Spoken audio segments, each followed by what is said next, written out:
अशोक चौधरी, धुळे जिल्हा राज्य सरकारी कर्मचारी संघटनेचा जिल्हा अध्यक्ष म्हणून कार्यरत आहे। कालच आमच्या महसूल कर्मचारी संघटनेचे जिल्ह्याचे अध्यक्ष आमचे वसईकर पाईकराव नाना यांना काही गुंड प्रवृत्तीच्या लोकांनी त्यांच्यावर आत्मघाती हल्ला केला।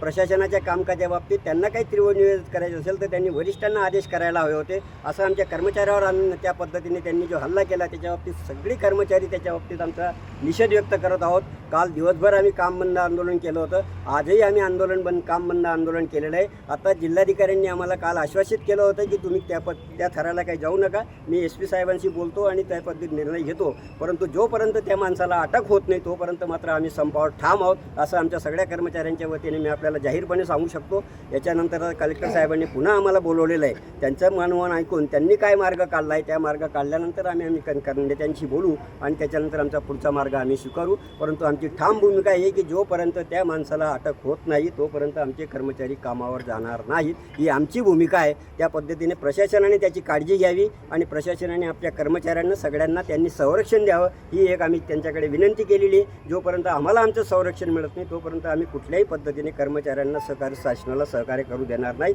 ही मात्र आमची ठाम भूमिका आहे। यासाठी आम्ही सगळे एकत्र आहोत। पुन्हा